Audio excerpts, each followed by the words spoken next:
할렐루야. 주님의 이름으로 여러분을 사랑합니다. 한 주간 잘 지내셨어요?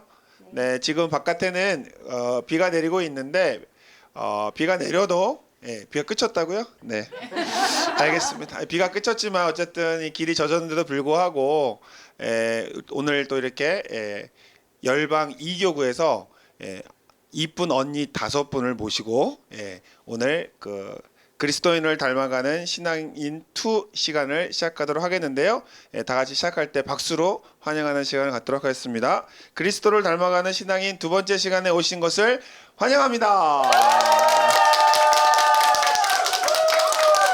네, 감사합니다. 오늘은요 6번째 시간이에요. 6번째 시간인데 그리스도인들이 그리스도를 닮아가는 신앙인이 되기 위해서는 무엇을 닮아갈 것이냐, 어떠한 것을 닮아갈 것이냐를 배워보는 시간을 갖도록 하겠습니다. 교재는요 37페이지인데요. 첫 번째는 닮아야 할 하나님의 성품에 대해서 공부해 보도록 하겠습니다. 우리는 하나님의 백성이기 때문에 누구를 닮아야 하느냐라고 물어본다면 당연히 하나님 아버지를 닮아야 하는 거예요. 그러면 하나님 아버지의 무엇을 닮아야 할까? 크게 2가지를 제가 정했는데요. 첫 번째는 정직입니다.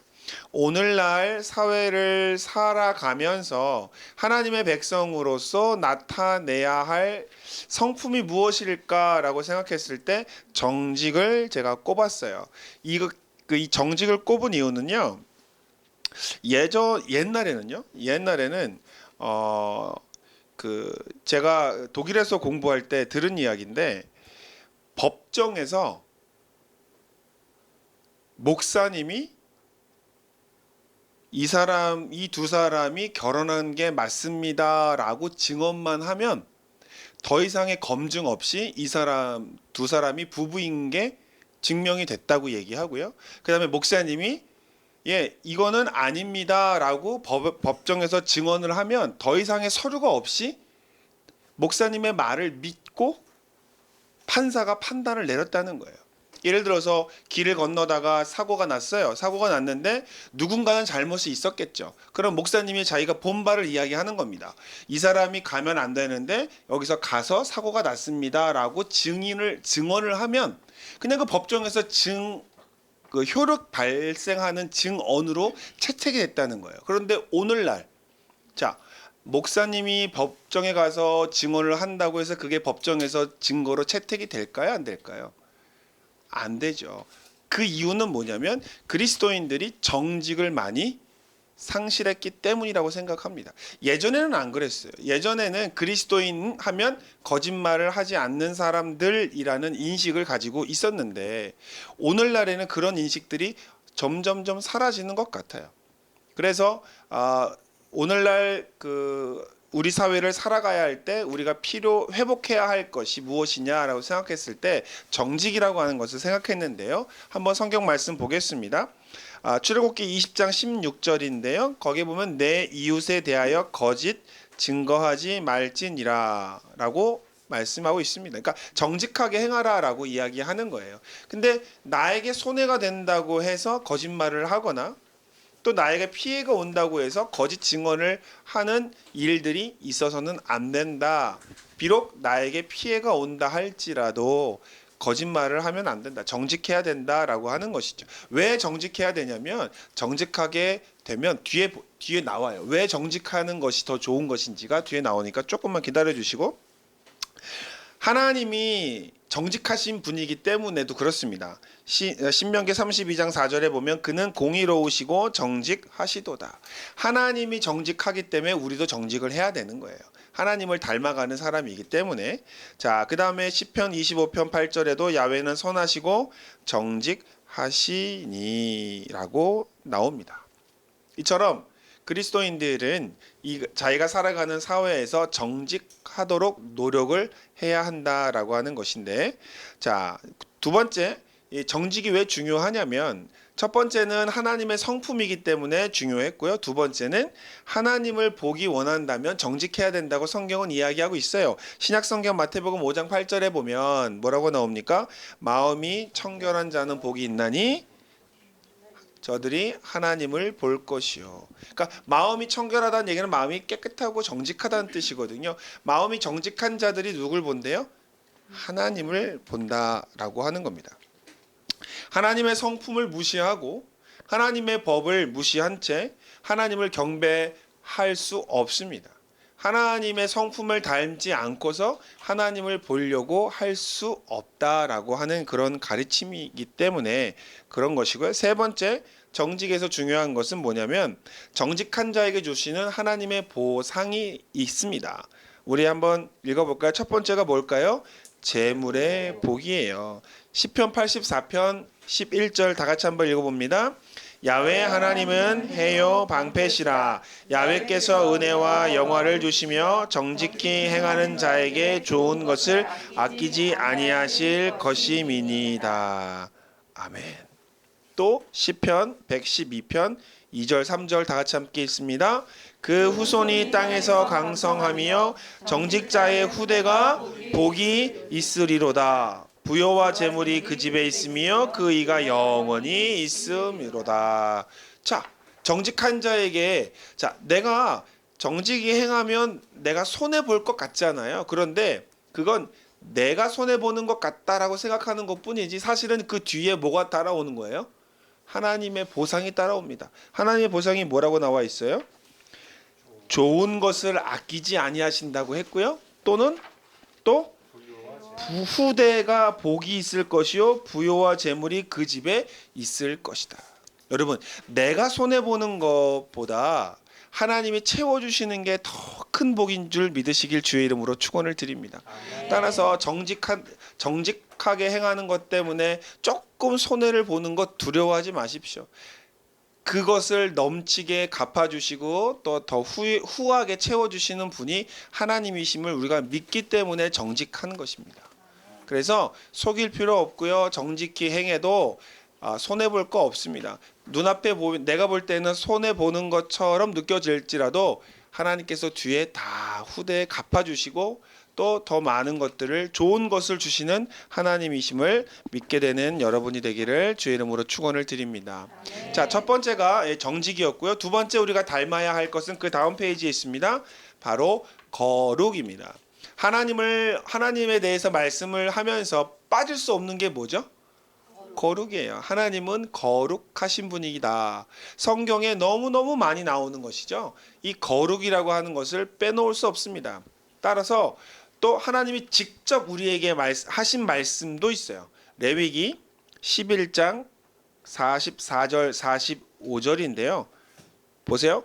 나는 야훼 너희의 하나님이라. 내가 거룩하니 너희도 몸을 구별하여 거룩하게 하고, 나는 너희의 하나님이 되려고 너희를 애굽 땅에서 인도하여 낸 야훼라. 내가 거룩하니 너희도 어떻게 하래요? 거룩할지어다. 그러니까 하나님이 직접 하신 말씀 중에 거룩하라고 하는 말이 있으니까 우리도 거룩해야 된다고 하는 것입니다. 당연한 거예요. 그게 왜 중요한 것이냐면 2번 한번 보세요. 2번에 거룩의 의미가 뭡니까? 거룩을 뜻하는 히브리어는 카도시인데 이는 하나님의 속성을 나타내는 말로 구별됨과 완전함을 의미합니다. 자, 여러분, 거룩하면 어떤 의미를 사람들이 생각을 하냐면 거룩하면 좀 윤리적인 것, 그 다음에 깨끗한 것, 이런 것 좀 생각하시는 것 같아요. 근데 사실 거룩은 그것보다 좀 더 넓은 의미예요. 예를 들어서 뭐 도덕적으로 깨끗하고 또 그 손발이 깨끗하고 뭐 그런 게 거룩인 거가 아니라 그거를 넘어서는 거거든요. 그게 뭐냐면 구별됨이라. 거룩의 뜻은 우리 한글의 거룩은 그런 의미가 있지만 원래의 뜻은 구별됨이에요. 구별됨. 자, 구별된다는 건 뭐냐면 튄다는 거예요. 눈에 물과 기름이 구별되죠. 섞이지 않죠. 예, 섞이지 않는 거를 구별이라고 얘기합니다. 그러면 우리가 믿는 사람이 세상에서 구별된 삶을 산다라고 하는 뜻은 뭘까요? 세상과 섞이지 않는 삶을 산다는 거예요. 딱 보면 티가 나야 돼. 무슨 티가 나야 돼? 그리스도인인지 아닌지가 딱 티가 나는 게 구별됨이에요. 구별됨. 자, 오늘날 우리가 그리스도인인지 아닌지를 무엇으로 구분합니까? 혹시 옛날에 어렸을 때는 뭘로 구분했어요? 구별됨. 주일 지키는 것도 크리스마스 또 기도하는 거? 예. 네. 그리고 저 어렸을 때는 이것도 있었어요. 술 안 먹는 거. 그다음에 담배 안 피는 거. 그다음에 거짓말 안 하는 거. 요런 게 그 그리스도인들을 나타내는 외적인 것 중에 하나였거든요. 그러니까 이게 맞냐 틀리냐를 넘어서서 옛날 사람들은 기독교인들은 그리스도인들은 뭐 안 한다고 했어요? 술 취하지 않고 방탕하지 않는다고 그렇게 알고 있었잖아요. 근데 오늘날도 그렇습니까? 제가요 그 독일에서 충격적인 경험인데 제가 이제 그 독일에서 공부하던 학교가 신학교잖아요. 신학 박사들을 만들어내는 신학교잖아요. 신학교예요. 근데 신학교에 가서 첫째 시간을 했어. 하고 난 다음에 쉬는 시간에 애들이 우르르 나가요. 뭐 하나 봤더니 교수님도 담배를 피고 있고 학생들도 담배를 피고 있고 남자도 여자도 나이 어린 애도 나이 많은 애도 그냥 다 같이 맞담배를 피고 있는 거예요. 충격을 먹었어. 그런데 더 충격 먹은 건 경찰이 제가 타고 가는 차를 세웠어요. 세운 다음에 저보고 바깥에 내려서 걸어보라는 거예요.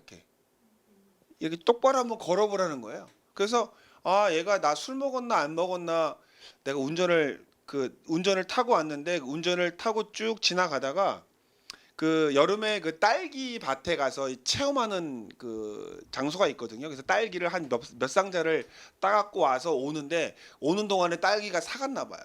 그러니까 차가 이렇게 싹 지나가는데 이 딸기 소주 냄새 같은 게 이게 싹 나니까 이 사람이 그 경찰차 따라왔어.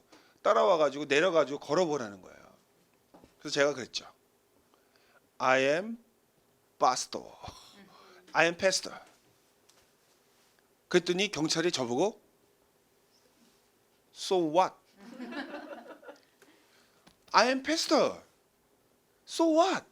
그래서 나 이해를 못했어. 나 목사라고 얘기했는데 그 경찰이 자꾸만 저보고 그래서 깨달았어요. 독일에서는 기독교인이냐 기독교인이 아니냐의 구분이 없어요. 그러니까 외적인 구분이 없어요. 그러니까 그 얘기는 누가 잘못한 거냐? 저는 그리스도인들이 잘못한 거라고 생각해요. 외적으로 구별됨이 없는 삶을 사니까 이 사회에서 기독교인들이 취하는 그 선한 능력이라는 것이 존재하지 않는 거예요. 존재하지 않아요. 그런데 한국도 이미 그런 일들이 진행되고 있죠. 이미 진행됐죠. 술 먹느냐 안 먹느냐가 그리스도인들을 구분하는 기준이 이제는 더 이상 아니죠. 우리는 개인적으로 교회에서는 그렇게 가르칠 수 있어도 개인이 회사에 가서 개인이 어떤 그 동호회 모임을 갔을 때 그러한 것으로 아 나 기독교인이니까 나 예수님 믿어서 나 술 안 먹어라고 하는 시절이 지금은 아닌 거예요. 제 고등학교 때만 해도 아이들이 저를 보호해 줬어요. 대학교 그 입시 고사가 끝나고 성적 발표하고 이제 학교 졸업식을 할 때 저희 친구들이 만났어요. 동창회를 했는데 호프집에 가서 만났는데 호프집에서 애들이 한 15명이 만났는데 걔들이 메뉴를 시키는 거예요. 그래서 쭉 시키는데 어떤 애가 저한테는 안 물어보고 맥주집인데 아저씨한테 맥주 14개랑 오렌지 하나 달라고. 그래서 야 오렌지는 누구 거야 했더니 야 네 거야. 애들이 저를 보호해 줬어요. 그래서 제가 그랬어. 왜? 그랬더니 야 너는 교회 다니잖아. 교회 다니는 애는 술 먹으면 안 돼. 그게 1991년도입니다. 그게 1991년도. 그때만 해도 저희 고등학교 동창들은 제가 술도 안 먹고 담배도 안 피워야 한다라고 생각하던 아이들이에요. 그러니까 걔네들 머리에는 기독교인의 구별됨이 있었던 것이죠. 근데 오늘날 지금은 20년, 30년이 아니구나. 1990년이니까 30년이 지났네. 30년이 지난 오늘날에는 더 이상 그게 구별됨이 없죠. 이건 우리의 문제입니다. 그러니까 구별됨이라는 건요, 여러분, 내가 그리스도인인 것과 그리스도인이 아닌 사람과 내가 구별돼야 된다는 뜻을 꼭 기억하시기 바랍니다. 그러니까 무엇이 구별되어지든 구별돼야 되는 거예요. 예를 들어서 사랑하는 것도 구별이죠. 어떤 사람은 화를 낼 테지만 기독교인은 하나님을 믿는 사람을, 예수님을 따르는 사람은, 성령님을 인정하는 사람은 화를 내지 않는 것. 그게 그리스도인의 구별됨이라고 하는 것이에요. 그 구별됨의 능력을 잃어버렸기 때문에 교회가 사회에서 힘을 잃어가고 또는 손가락질을 당할 수도 있다라고 하는 것이죠. 그래서 저는 이 구별됨이 회복되어야 한다라고 생각을 합니다. 그 다음에 이 거룩이라고 하는 것에는요, 구별됨의 뜻과 함께 완전함이란 뜻도 있습니다. 완전한 상태는 흠결도 없는 완전한 상태를 의미하고 모자람도 약함도 없는 온전한 상태를 의미합니다. 내가 거룩하니, 내가 구별되니 너희도 구별되어라. 내가 뭐예요? 완전하니 너희도 완전하라. 하라는 거예요. 노력을 하라는 거죠. 그렇게 되기 위해서 한 발자국 한 발자국씩 전진하라는 뜻입니다. 이게 만약에 100% 될 수 있었다면 이거는 이렇게 말씀하지 않으셨을 거예요. 100%가 안 되기 때문에 이게 말씀을 하시는 거거든요. 그래서 하다 보면 안 되죠. 하지만 계속해서 노력을 하라라고 하는 말씀인데요. 자, 여기 이 거룩함이라고 하는 것에 제가 정말 중요한 개념이 하나 있는데 닮아감이라는 의미가 있습니다. 하나님을 닮아가려고 하는 기본적인 그 목표가 이 내가 거룩하니 너희도 거룩할지니라라고 하는 말씀 속에 닮아가 있어요. 그래서 우리가 하나님을 닮아가는 삶을 살아야 한다라고 하는 것을 가슴에 품고 계시기를 주님의 이름으로 축원을 드립니다. 그렇다면 어떻게 구별되고 어떻게 온전할까? 자, 방법은요, 생각과 말과 행동이에요. 우리가 세상 사람과 구별되고 우리가 온전하고 완전할 수 있는 게 뭘까요? 생각과 말과 행동이에요. 구체적으로 어떤 걸 특정하지 않는다 하더라도 우리의 생각이 그들과 구별되고 우리의 말이 그들과 구별되고 우리의 행동이 그들과 구별되는 것. 오늘날의 그리스도인이 아닌 사람들과 구별되는 하나 남아 있는 거라고 하면은 사실은 주일날 교회에 오는 것과 교회에 오지 않는 것. 근데 이것도 코로나 때문에 사라졌어. 교회에 꼭 오지 않아도 집에서 예배를 드릴 수 있기 때문에 교회에 오는 것과 안 오는 것이 더 이상 드러나지 않아요. 누구만 알아요? 나만 알죠. 나만 알죠. 여러분 그거 아세요? 제가 대학교에서 지금 아이들을 강의를 하다가 보니까 올해는 학교에서 강의를 하면서 학생들을 못 봤지만 그 전에는 학교에서 강의를 하는데요. 대학교에서 식당에서 기도하거나 대학교에서 혼자 묵상하고 기도하는 사람이 대학교에서 사라졌대요. 찾아볼 수가 없대요. 옛날에는 그래도 식당에 앉아서 밥 먹을 때 기도하는 학생들도 있었는데 없어졌다는 거예요. 그래서 제가 물어봤어요. 그 간사님들한테 물어봤더니 간사님도 이런 얘기를 하더라고. 신천지나 이단들이 캠퍼스를 한번 훑고 간 다음부터는 학교 내에서 종교 행위를 하는 것 자체가 굉장히 혐오의 대상이 되어버렸다는 거예요. 그리고 또 그렇게 기도하는 친구가 있으면 또 그 이단들이 또 그 친구를 또 타겟으로 잡아서 또 공격을 하고 또 미혹을 시키니까 이제 대학교 캠퍼스 내에서는 종교 활동이라든지 신앙 활동 자체를 하지 않는다는 거예요. 그리고 또 하나, 여러분 대학교 다니실 때나 학교 다닐 때 우리 청년부 때 대학교 동아리 중에 기독교 동아리 많았거든요. 근데 그 기독교 동아리가 싹 다 없어졌어요. 그게 이제 그 이단 신천지의 폐해라고 볼 수 있다고 보는데, 그리고 모든 그 단체들이 다 축소됐습니다. 캠도 전국에 굉장히 많았거든요. 그것도 굉장히 축소됐고, 또 CCC도 전국적으로 컸었는데 지금 굉장히 축소가 됐고요. 뭐 내비게이터라든지 다른 그 단체들도 다 축소가 되어 버렸어요. 그러니까는 그리스도인임을 나타내는 것이 사라지는 시대를 우리가 살고 있는 거니까 굉장히 좀 그 경각심을 가져야 되는 것이죠. 그래서 지금이라도 내가 있는 그곳에서 내가 그리스도인임을 나타내는 구별됨을 우리가 나타내야 된다라고 하는 것을 제가 간곡히 부탁을 드립니다. 예를 들면 학부모 모임에서도 내가 그리스도 교회 다니는, 내가 예수님을 믿는 학부모임을 나타내는 것, 그게 우리가 할 수 있는 일이고요. 또 내가 시장을 가서 시장을 본다고 하더라도 내가 그리스도인임을 나타내는 것, 그것이 우리가 나타내어야 할 본분이라고 생각합니다.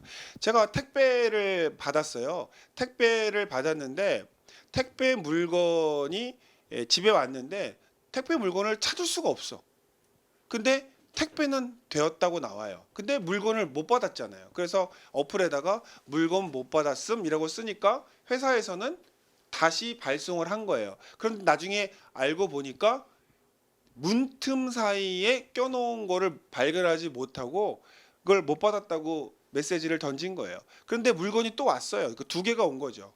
그러면 어떻게 하는 게 나을까라고 생각했을 때 저희 어머니께서 이런 말씀을 하시더라고요.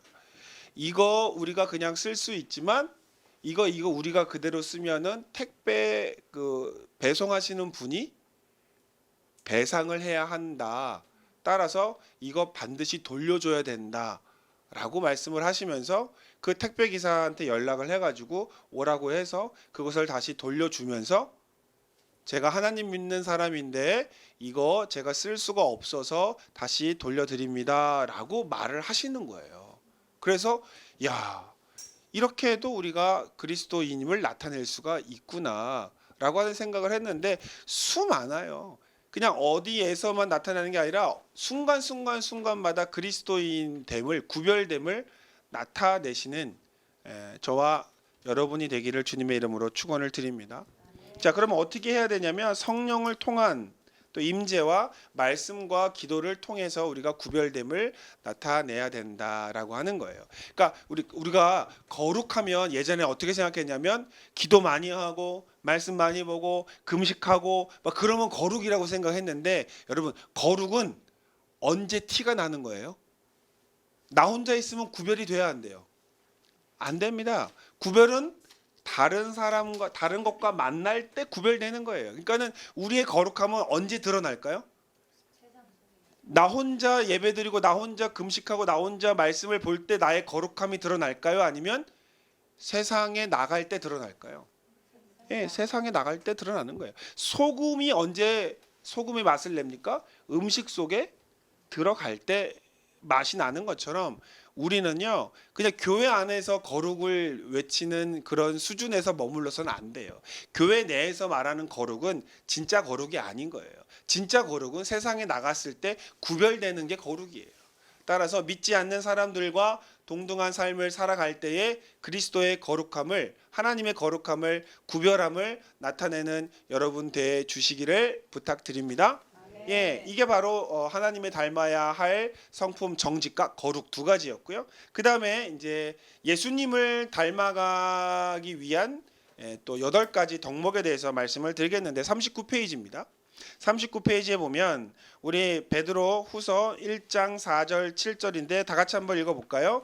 너희가 정욕 때문에 세상에서 썩어질 것을 피하여 신성한 성품에 참여하는 자가 되게 하려 하셨느니라. 그러므로 너희가 더욱 힘써 너희 믿음의 덕의 지식을, 지식의 절제를, 절제의 인내를, 인내의 경건을, 경건의 형제 우애를, 형제 우애의 사랑을 더하라.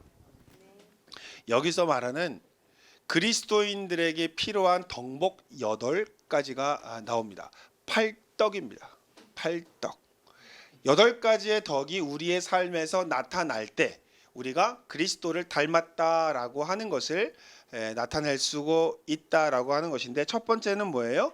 믿음입니다. 첫 번째 믿음은, 우리 믿는 사람들은 믿음이 있어요. 어떤 믿음이 있습니까? 예수님이 우리를 구원하셨다라고 하는 믿음이 있죠. 그래서 히브리서 기자는 12장 2절에 이렇게 이야기하고 있습니다. 믿음의 주요 온전케 하시는 이인 예수를 바라보자. 예수님을 바라보시는 저와 여러분 되기를 주님의 이름으로 축원을 드립니다. 사람이 시험에 빠지는 이유가 딱 한 가지래요. 믿을 만한 대상이 아닌 대상을 믿었기 때문에 실망하는 거예요. 자, 예를 들어서 여러분 어떤 목사님에게 실망하셨습니까? 여러분, 목사님은 믿음의 대상이 아니에요. 그러면 우리 자녀들에게 실망을 하셨습니까? 우리 보통 그러죠. 난 네가 그럴 줄 몰랐다. 네가 엄마한테 그럴 줄 몰랐다. 네가 아빠한테 그럴 줄 몰랐다 그러잖아요. 그런데 여러분, 아이들은 믿음의 대상이 아니에요. 사랑의 대상이고 보살펴 줘야 할 대상이지 믿음의 대상이 아닌데, 자, 보통 보세요. 우리가 상처받았다라고 할 때 그 상처가 언제 옵니까? 믿었다가 오는 상처들이 많아요. 근데 여러분, 사람은 믿는 대상이 아니에요. 자, 그러면 교회는? 그러면 성도도 믿음의 대상입니까? 아니요. 사랑의 대상이에요. 사랑의 대상. 따라서 정말 믿어야 할 대상은 누구예요? 우리를 온전케 하시는, 믿음의 주여 온전케 하시는 예수님만 우리를 실망시키지 아니하시는 믿음의 대상이 되는 것이죠. 곧 예수님이 곧 하나님이고, 그렇죠? 성삼위일체 하나님이 곧 믿음의 대상이잖아요. 따라서 하나님에게는 실망을 할 일이 없어요. 실망시키시는 일이 없어요. 그런데 사람이나 뭐 단체나 이웃이나 아니면 어떠한 것이라도 믿으면 안 돼요. 그것들은 믿음의 대상이 아닙니다. 따라서 여러분, 국가도 마찬가지예요. 국가도 믿음의 대상입니까? 아니에요. 어떠한 뭐 의사나 뭐 공부나 학식이나 돈이나 명예나 다 믿음의 대상이 아니에요. 그런데 그것을 믿음의 대상으로 쫓아가는 사람들이 있는데, 그러다가 상처를 받는 거예요. 그래서 아예 내려놓으시길 바랍니다. 사람에 대한 그리고 누구에 대한, 나 자신에 대한 믿음도 내려놓으십시오. 그래야 상처받지 않을 수 있습니다. 예수님만 나를 실망시키지 않으신다라고 하는 그런 믿음을 갖는 여러분 되기를 주님의 이름으로 축원을 드립니다. 믿음은요, 그러면 믿음이란 무엇이냐? 믿음은요, 거룩한 꿈을 꾸는 것이고, 말씀의 능력을 의지하는 것이고, 보혈의 능력을 의지하는 것입니다. 예수님을 믿고 또 무엇을 믿어요? 예수님께서 계획하신 꿈을, 비전을 믿는 거예요. 그 다음에 말씀의 능력이 있음을 믿는 거예요. 십자가 보혈의 능력이 있음을 믿는 거예요. 보혈의 능력을 의지하시기 바랍니다. 십자가의 능력을 의지하시기 바랍니다. 제가 보혈의 능력을, 십자가의 능력을, 기도의 능력을 무시한 적이 있어요. 제가 대학생 때 단기 선교를 갔는데, 불교 국가인 태국으로 갔어요.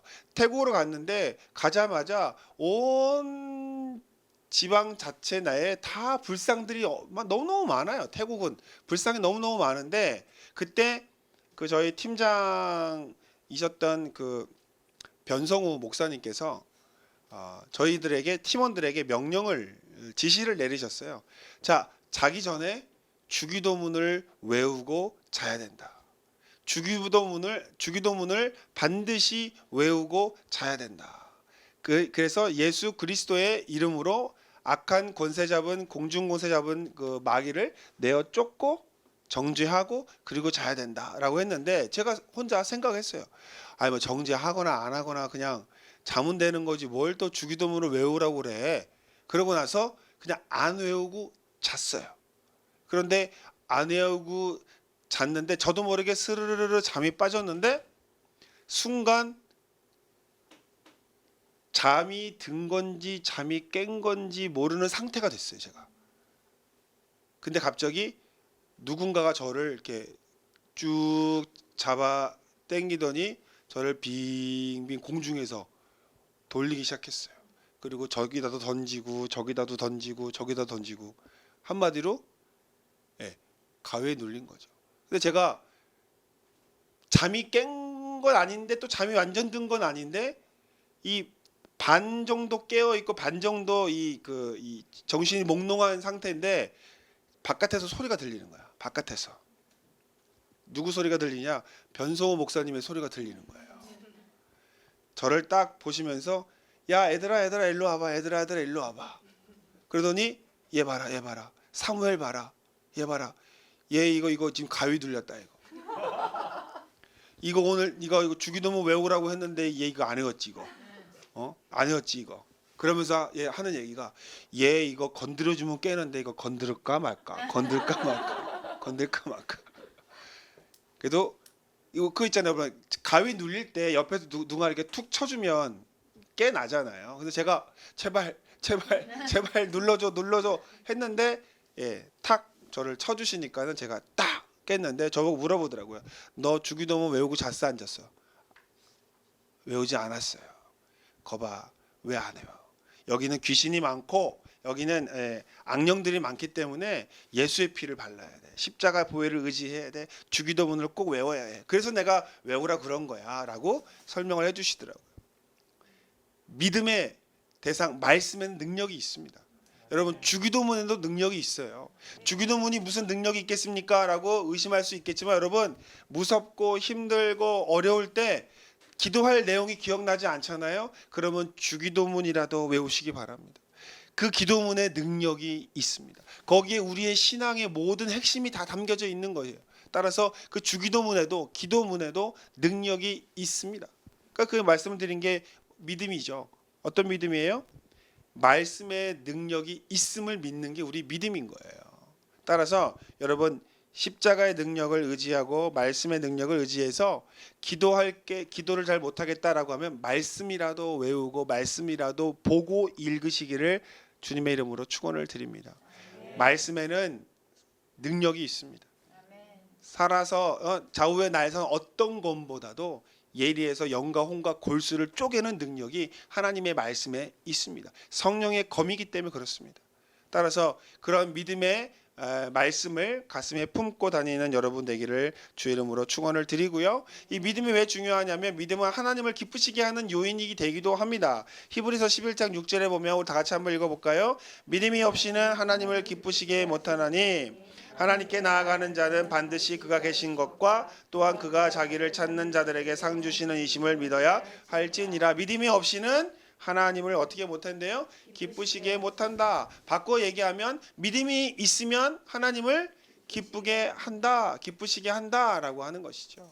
따라서 여러분의 그런 믿음, 예수님이 나를 구원하셨다는 믿음, 또 하나님 말씀의 능력이 있다는 믿음, 성령의 능력이 또 십자가의 능력이 나를 구속하시고 내게 그 은혜를 주신다라고 하는 그런 믿음을 가지고 주님께 나아가기를 주의 이름으로 부탁을 드립니다. 자, 두 번째는요. 덕이에요. 덕. 로마서 15장 2절 보면 우리 각 사람이 이웃을 기쁘게 하되 선을 이루고 덕을 세우도록 할지니라. 자, 밑에 그걸 한번 읽어봅시다. 덕이란 예수 그리스도를 본받아 살아가는 것으로 주위 사람들에게 긍정적인 영향을 끼치는 효과가 있습니다. 예수님의 대표적인 덕은 온유와 겸손이었습니다. 하나님은 우리가 덕을 행하기를 원하십니다. 신앙생활은 혼자만 하는 것이 아니라 이웃과 함께 조화를 이루어 가는 것입니다. 나로 인하여 다른 사람이 시험에 들거나 피해를 입지 않도록 살아가는 것이 덕스러운 삶입니다. 덕은 삶의 터전에서 나의 유익이 아닌 남의 유익을 먼저 생각하는 것임을 잊지 말아야 합니다. 믿음은 있어요. 그런데 덕이 없어. 무슨 얘기예요? 믿음은 있어서 자기 믿음은 가지려고 해요. 그런데 덕이 없어. 덕이라는 게 뭐래요? 다른 사람들에게 피해가 가지 않도록 하는 게 덕이라고 그랬잖아요. 그런데 그런 사람도 있죠. 자기 믿음은 있는데 남들한테 피해를 주는 사람들이 있어요. 그러니까 그 사람은 뭐가 부족한 거예요? 덕이 부족한 거죠. 자, 여기서 저는 이제 이런 말을 많이 듣는데 건덕사항이라는 게 있어요. 건덕사항. 그러니까 덕을 세우는 사항이라고 하는 겁니다. 자, 우리가 할 수 있어요. 자, 바울이 제사의 음식을 먹을 수 있다고 얘기했어요. 근데 바울은 먹지 않았어요. 왜요? 나는 이거 먹는 게 문제가 없지만 내가 먹는 이것으로 다른 사람이 실족하게 되면 그건 좋은 거다, 안 좋은 거다? 안 좋은 거다. 따라서 나는 그래서 먹지 않는다. 하지 않는다. 우리는 못하는 게 아니에요. 하지 않는 거지. 왜요? 덕을 위하여. 다른 사람의 유익을 위하여 하지 않는 겁니다. 그게 바로 건덕이에요. 건덕상. 참아야 돼요. 인내해야 돼요. 왜요? 덕을 위하여 그러는 겁니다. 그래서 이 남을 위하여 다른 사람들의 유익을 위하여 내가 하는 것이 덕인데 그러한 덕이 많아야 칭찬을 얻을 수 있습니다. 초대교회 때에 7 집사를 세울 때에 지혜와 성령이 충만하고 뭐가 많이 받아야 된다고 그랬냐면 칭찬을 받는 사람들을 택하라고 했어요. 그러니까 칭찬은 왜 택할까요? 칭찬은 왜 받을 수 있는 거냐면 그들에게 뭐가 있다는 거예요? 덕이 있었기 때문에 칭찬을 얻을 수 있다는 것이죠. 그래서 믿음도 있을 뿐만 아니라 거기에 뭐를 더하라는 거예요? 덕을 더하라. 우리의 믿음도 중요하지만 다른 사람의 유익도 생각할 필요가 있다가 덕인 거예요. 그래서 저와 여러분도 덕이 넘치게 되기를 주의 이름으로 축원합니다. 그다음에 세 번째는요, 지식이에요. 지식은요, 베드로후서 3장 18절에 보면 오직 우리 주 곧 구주 예수 그리스도의 은혜와 그를 아는 지식에서 자라가라. 자, 그를 아는 지식에서 자라가라. 자, 우리가 하나님을 잘 알까요? 잘 모를까요? 잘 몰라요. 여기서 말한다는 안다라고 하는 것은요, 경험한다는 뜻이거든요. 그러니까는 하나님 그리스도의 은혜와 그를 아는 경험에서 자라나라. 그러니까 우리가 경험 많이 하시기 바랍니다.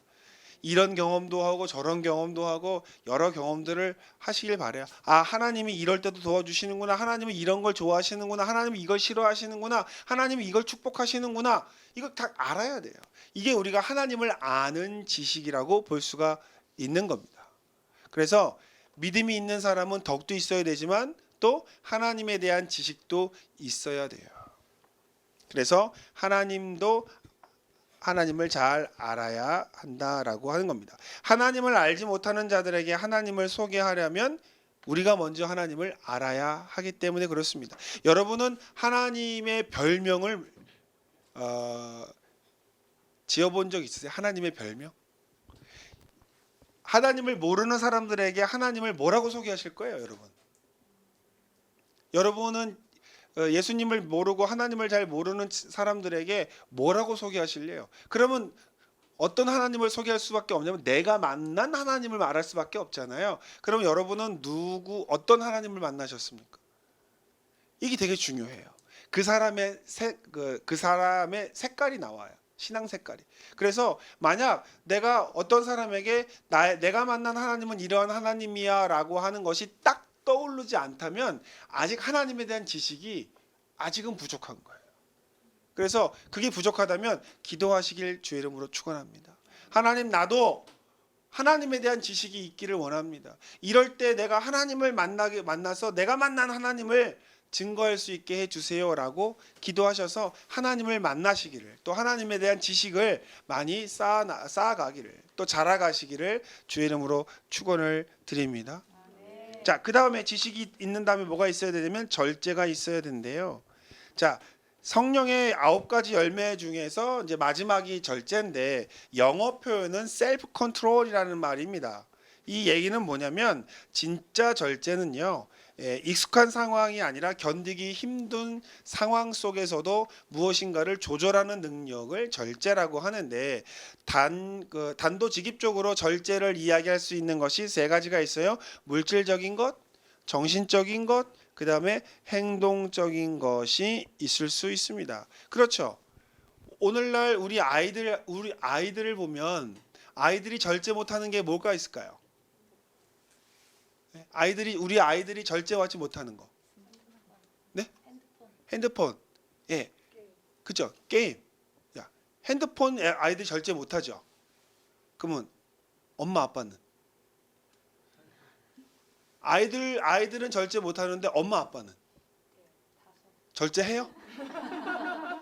자, 아이들이 핸드폰을 절제 못하는 건 누가 절제 못하는 거냐면 부모가 절제를 못하기 때문에 그런 겁니다.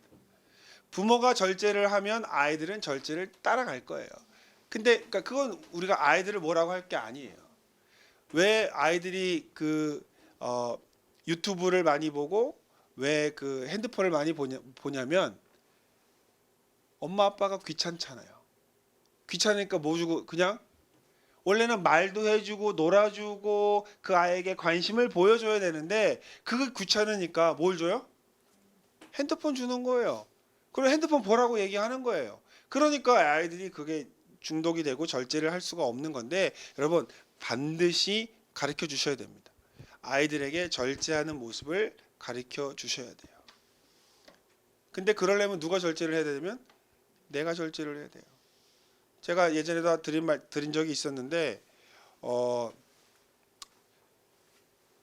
저희 아이가 바깥에서 어떤 동네 아줌마가 우리 아이한테 물어봤대요.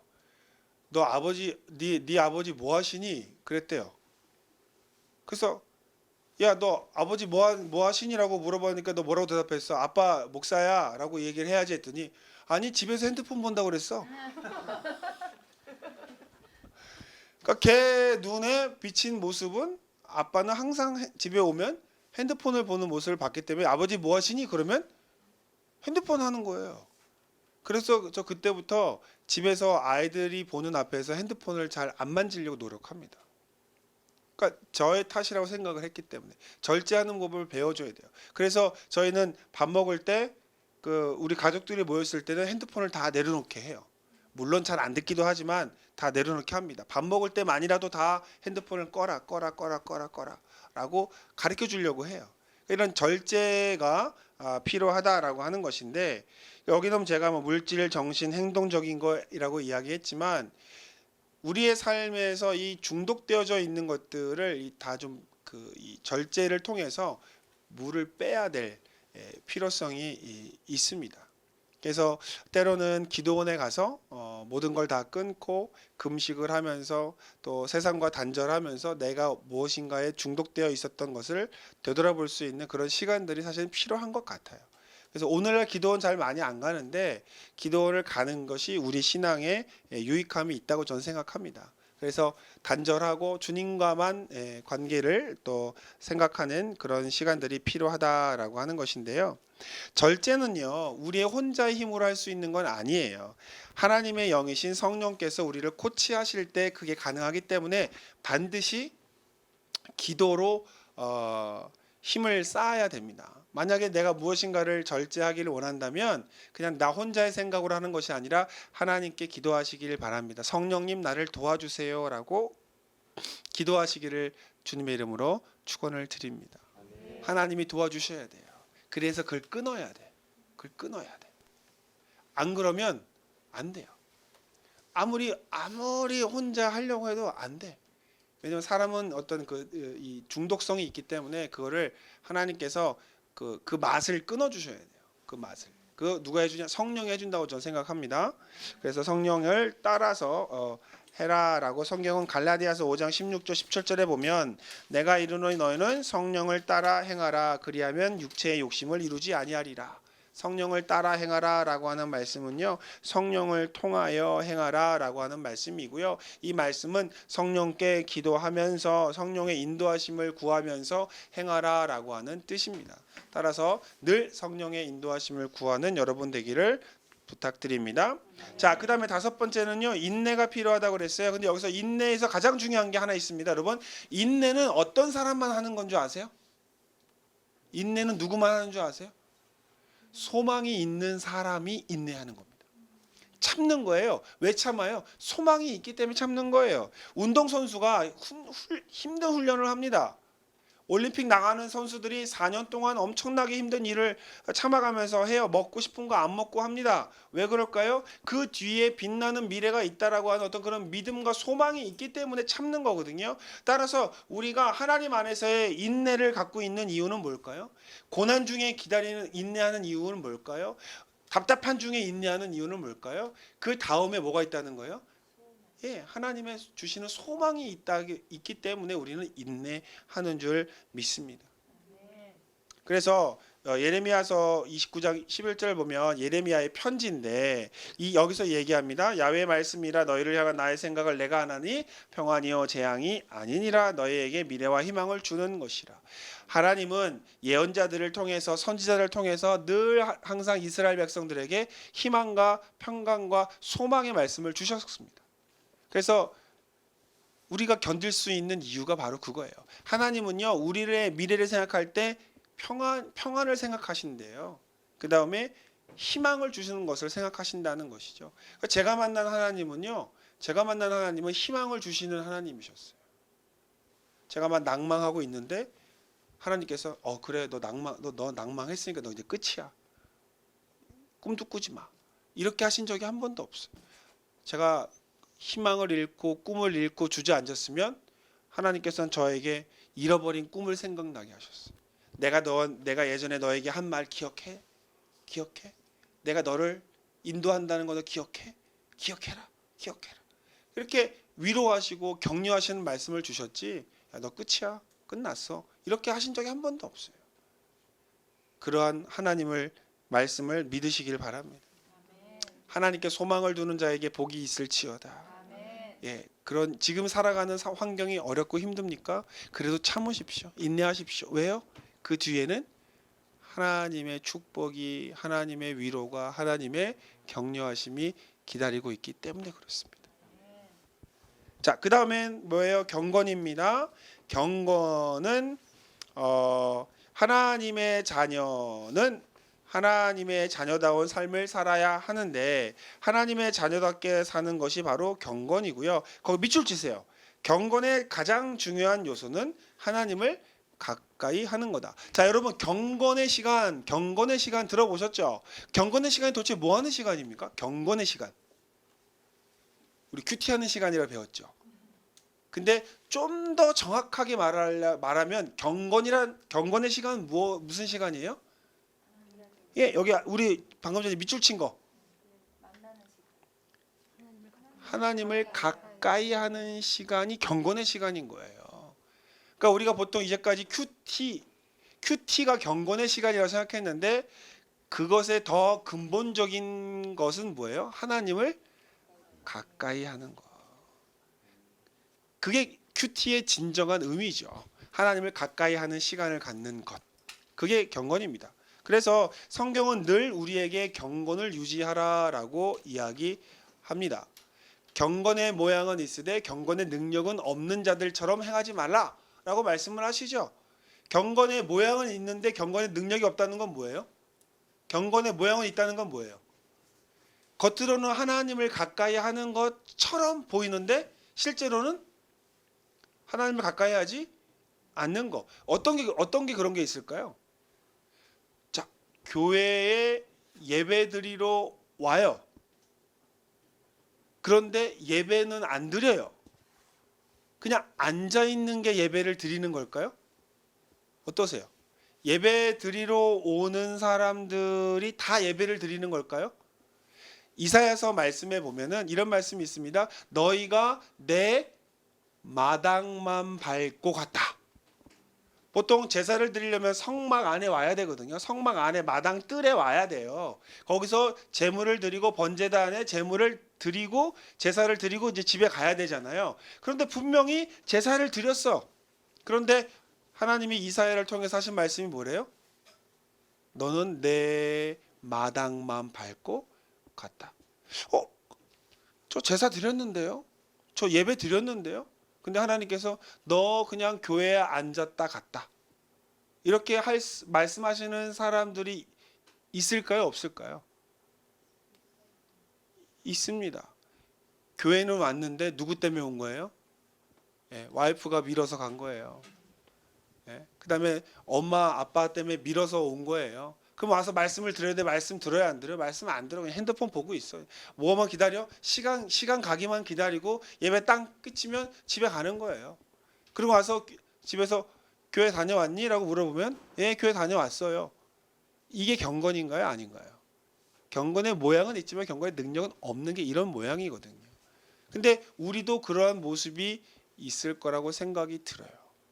우리가 예배를 드리지만 예배 드리는 동안에 딴 생각하고 있고 딴 마음 품으면 그건 예배를 드리는 게 아니죠. 하나님을 만나는 게 아니죠. 예배를 드리는 것은 하나님을 만나기 위해 한 것이기 때문에 하나님을 만나기에 방해되는 것들은 다 내려놔야 되는 거예요. 근데 만약 그러지 않는다면 그건 하나님을 만나는 모습이 아니죠. 여러분 만약에 여러분이 누군가랑 만나고 있어요. 만나고 있는데 계속 핸드폰 봐. 나랑 얘기하고 있는데 계속 핸드폰 봐. 그러면 기분이 좋아요, 안 좋아요? 안 좋죠. 핸드폰 딱 뒤집어 놓고 내 말 경청해주는 그 사람이 나를 만나는 사람이지, 얘기를 들으면서 계속 핸드폰 보고 그러면은 아니잖아요. 그래서 우리가 요즘에 예배 시간에 핸드폰을 끄자, 핸드폰을 무음으로 해놓자라고 하는 이유가 예배 드리는 그 순간 길어봐야 1시간, 1시간 반인데 그동안에 다른 거 방해받지 말고 하나님과의 관계만을 생각하자라고 하는 그런 차원에서 핸드폰 끄기 운동을 하고 있는 거거든요. 그런데 안 돼. 예배 때 한 번도 핸드폰이 안 울린 적이 없는 것 같고 한 번도 핸드폰이 드르르 안 한 적이 없는 것 같아요. 오늘도 수요 예배인데 제가 오늘도 기도 담당이어서 앞에 앉았는데 오늘도 어디선가 누군가의 핸드폰이 울리는 소리 또 들렸어요. 까먹을 수 있지만 잠시 내려놔도 될 것 같다라고 하는 생각을 해봅니다. 마찬가지로 예배를 드릴 때는요, 걱정, 근심, 염려, 집안, 가족 이런 생각 다 내려놓고 오로지 하나님과 나와 하나님과의 관계만을 바라보는 것, 그게 바로 경건이다 라고 하는 말씀을 드리겠습니다. 경건에 이르는 길은요 3가지가 있는데 예배를 통해서, 그 다음에 말씀을 통해서, 기도를 통해서. 근데 여러분, 자, 경건이 뭐라고 그랬어요? 하나님과 가까워지는 거죠. 그럼 하나님과 가까워질 수 있는 방법이 몇 가지예요? 3가지죠. 예배, 또 말씀, 기도죠. 자, 예배를 통해서 하나님을 가까워지고, 말씀을 통해서, 기도를 통해서. 기도는요, 우리가 보통 기도하면 우리가 일방적으로 다다다다다다다다다다다다 이걸만 생각하시는데 원래 기도는 대화예요. 대화. 나도 하나님한테 할 말이 있어서 하고 하나님도 나한테 할 말이 있어요. 그 말을 들어야 돼. 근데 우리는 보통 일방적으로 어떻게 하죠? 독백을 하는 거예요. 나 혼자만 이야기를 하는데 하나님도 그러실 거예요. 야, 나 말 좀 하자. 나도 너한테 할 말이 있다. 때로는 기다려라, 때로는 힘내라 라고 하시는데 그 말씀을 못 듣고 내 말만 할 때 이거는 반쪽짜리 기도에 불과합니다. 그래서 어쨌든 예배든 말씀이든 기도든 하나님을 또 가까이 하는 그런 계기를 삼으시기를 주의 이름으로 축원을 드립니다. 자, 그 다음에 그 경건의 목표는요 뒤에 나와 있는데, 경건의 목표는 결국은 예수님의 마음을 품는 거예요. 자, 우리 교회에서 우리 이용훈 목사님께서 강조하시는 것 중에 하나가 뭐가 있냐면 작은 예수의 영성이라고 하는 표현이 있어요. 이 작은 예수의 영성이라는 표현은 뭐냐면 예수님이 그 살아생전에 3년 반 동안의 공생의 기간 동안에 남기셨던 그 행적들을 보면서 예수님의 성품을 따라서, 예수님의 영성을 따라서 우리도 닮아가자라고 하는 표현에 작은 예수의 영성이라고 하는 표현을 합니다. 결국 지금 우리가 지금 얘기하고 있는 그리스도를 닮아가는 신앙인의 내용을 그 이야기를 하는 거예요. 그래서 우리의 목표는 결국은 누구의 마음을 품는 것이다? 예수님의 마음을 품는 것이다 라고 하는 겁니다. 자, 그 다음에 7번째입니다. 형제우애입니다. 형제우애는 우리가 알고 있는 우리 성도들을 서로 사랑하는 것인데, 이 형제우애의 기반이 뭐냐면 하나님 사랑이에요. 따라서 하나님이 우리를 사랑하셨기 때문에 우리도 사랑을 해야 한다라고 하는 전제에서 출발하기 때문에 형제 우애가 없으면 하나님을 사랑하는 거라고 얘기할 수 없습니다. 그런데 참 힘든 게 형제 우애인 것 같아요. 차라리 남이 나아. 예? 때로는 남이 나을 때가 있어요. 형제는 너무 잘 알아. 너무 잘 알아서 내 아픈 것도 너무 잘 알고, 나도 우리 형제 자매의 아픈 것을 너무나 잘 알아. 차라리 모르는 게 나을 것 같다라고 하는 생각이 드는데, 우리 보통 찬양할 때 요즘은 안 하지만 옛날에는 이거 많이 했죠. 해 뜨는 데부터 할 때 이거 옆에 있는 사람 얼굴 보고 이거 하라고 할 때, 저는 이게 진짜 힘들더라고요. 특히 아는 사람들이랑 할 때 더 힘들어. 더 힘들어. 차라리 그냥 모르는 사람한테 가서 하는 게 나은 것 같아요. 모르는 사람들한테. 형제 우애가 모르는 사람을 사랑하라는 게 아니라 아는 사람을 사랑하라는 거예요. 근데 그게 쉬워요, 어려워요? 어렵죠. 하지만 하나님이 나를 사랑하신 것 때문에 나도 사랑해야 한다. 그래서 너무나도 형제 우애가 사랑하는 게 힘든 분들에게 주신 하나님의 그 말씀이 하나 있어요. 거기다가 딱 넣으면 돼요. 예수님의 이름으로를 넣으시면 됩니다. 자, 옆 사람을 볼 때 나는 너를 사랑합니다가 아니에요. 예수님의 이름으로 당신을 사랑합니다 라고 고백하셔도 됩니다. 근데 거기서 예수님의 이름으로는요, 다른 걸로 바꿀 수 있는데 예수님 때문에 라고 바꿀 수 있습니다. 우리의 형제 우애는 예수님 때문에 가능한 것입니다. 그래서 힘들고 어렵지만 예수님의 얼굴을 봐서, 예수님의 마음을 보아서 우리가 서로 사랑하고 또 격려하게 되시기를 주님의 이름으로 축원을 드립니다. 특별히 우리 장년대교구가 이 형제 우애가 더욱더 넘쳐나기를 저는 소망합니다. 그래서 힘들고 어려울지라도 누구 때문에? 예수님 때문에 사랑하는 또 우리 교구 식구들 되기를 주의 이름으로 권면을 드립니다. 마지막입니다. 사랑이에요. 형제들아, 데살로니가 후서 1장 3절에 보면 형제들아 우리가 너희를 위하여 항상 하나님께 감사할지니 이것이 당연함은 너희의 믿음이 더욱 자라고 너희가 각기 서로 사랑함이 풍성함이니. 여러분, 그리스도의 가르침의 맨 마지막은 뭐예요? 사랑이에요. 모든 사랑이 다 덮습니다. 그래서 이 마지막을 사랑으로 다 품으라라고 하는 것이, 그래서 그리스도인들 교회가 가장 많이 이야기하는 단어가 뭐냐면 사랑이에요. 사랑.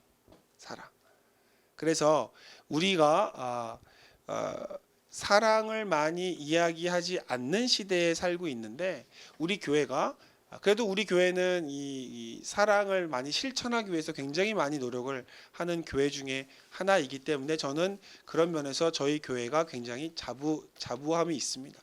이렇게 어렵고 힘든 시절에도 힘든 소외받은 분들을 위해서 굉장히 많이 헌신을 하고 또 사랑을 베풀려고 하는 교회가 많지가 않은데, 그래도 저희 교회는 우리도 힘들 가운데 있지만 그런 사랑을 베푸는 선두에 있기 때문에 참 하나님께 감사하고, 저희 교회가 가슴에 자부심이 생기는 교회라고 저는 생각을 하는데, 그에 걸맞는 또 사랑을 잘 신천하고 나누는 저와 여러분, 그리고 우리 장년 대교구가 되기를 주님의 이름으로 축원을 드립니다. 이렇게 해서 그리스도를 닮아가는 신앙인 두 번째 항목에 하나님의 성품을 닮아가고 또 그리스도인이 갖추어야 될 8가지 덕목에 대해서 말씀을 드렸는데, 종류가 많아서 헷갈릴 수도 있지만 결국은 뭐냐면 우리가 세상 사람들과는 다른 것들이에요.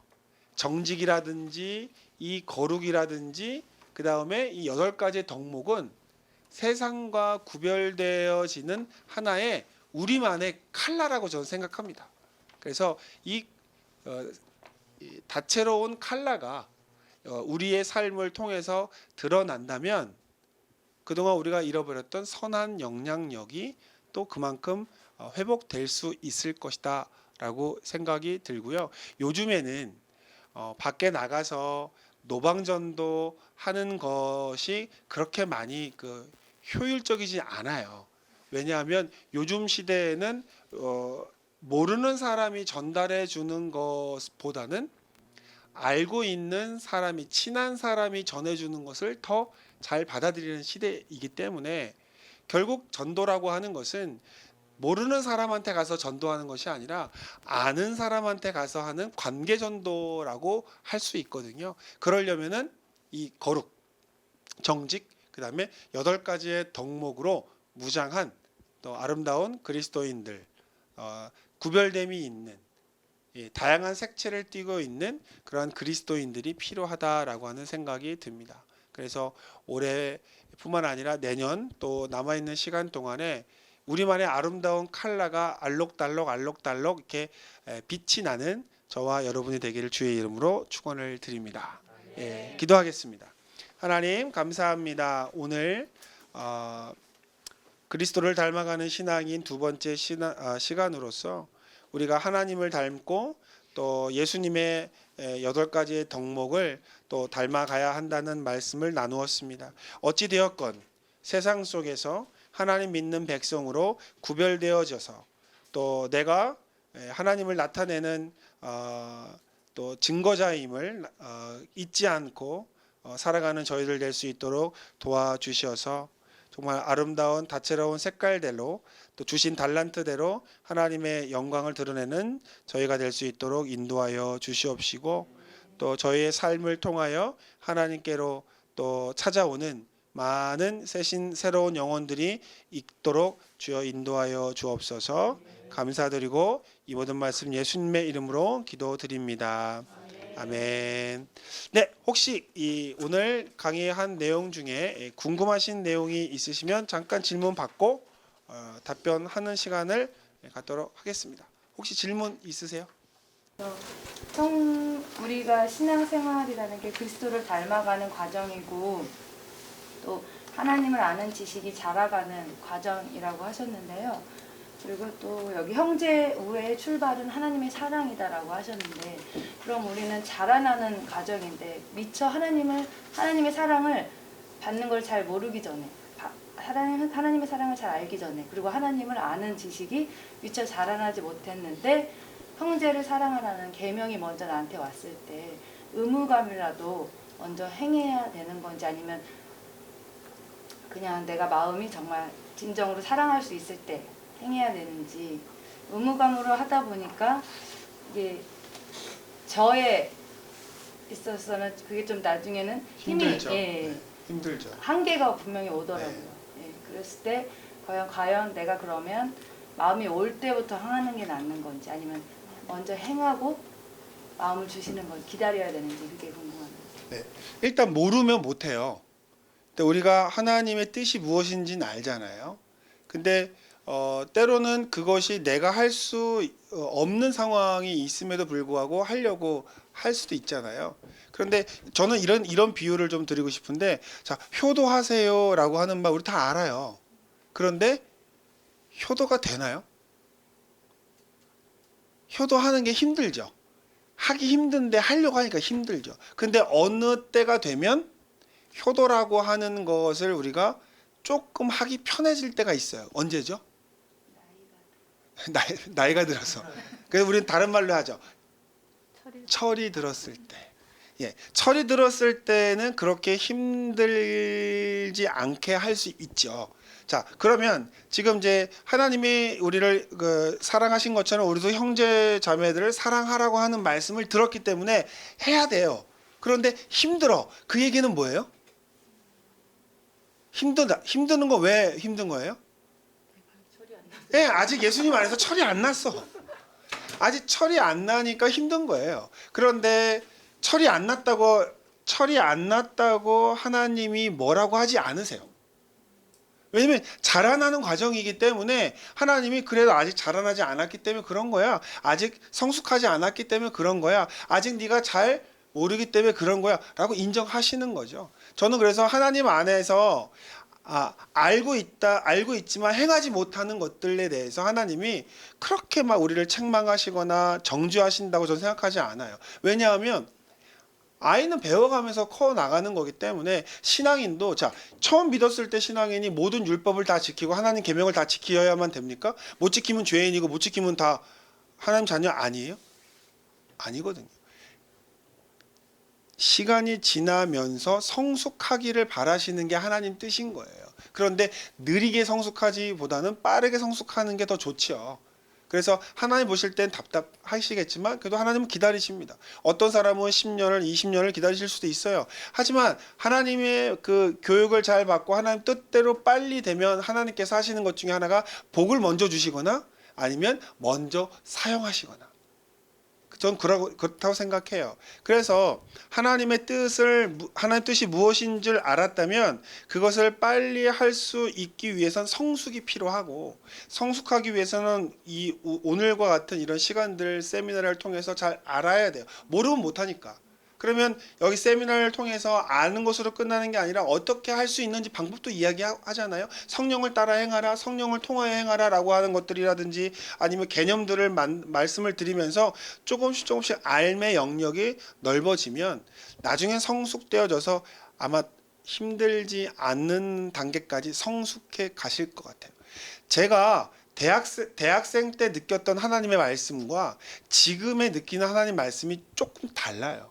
그다음에 옛날에는 힘들었는데 지금은 안 힘든 말씀들이 있어요. 그 얘기는 뭐예요? 제가 늙었다는 얘기죠. 늙었다는 얘기죠. 철이 들었다는 얘기죠. 그래서 그러한 부분이 힘든 거 하나님이 다 아세요. 그리고 그것 때문에 고통스럽고 그것 때문에 가슴 아파하고 그것 때문에 속 아리하는 거 하나님이 다 아시는데 그게 성장의 과정인 것을 어찌 하겠습니까? 아이들이 아픔 없이 성장하겠어요? 그냥 자라나는데도 뼈가 아프잖아요. 너무 빨리 자라나면 성장통이 있는 것처럼 믿음에도 성장통이 저는 있다고 생각을 하는데 언젠가는 그게 아프지 않으실 거예요.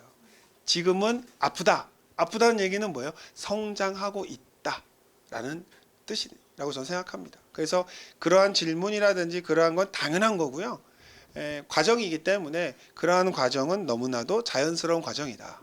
근데 언젠가는 그 과정을 다 넘어서서 단계의 경지에 올라갈 때가 그만큼 늙을 때가 온다. 신앙 안에서 우리가 성숙되어질 때가 온다라는 말씀으로 답변을 좀 드리겠습니다. 답변 되셨나요? 네. 다른 분들 또 계십니까? 네. 없으면 혹시 방송을 보시는 분들 중에서도 이러한 질문들이 계시면 댓글을 달아주시고요. 그리고 댓글을 잘 달아주시면 선물이 나갑니다. 좋아요, 구독뿐만 아니라 댓글까지 잘 달아주시면 좋은 선물로 여러분들께 기쁨을 같이 나누도록 하겠습니다. 자, 강의는 이렇게 마치겠고요. 오늘 시간 동안 집중해 주시고 또 경청해 주셔서 감사하고요.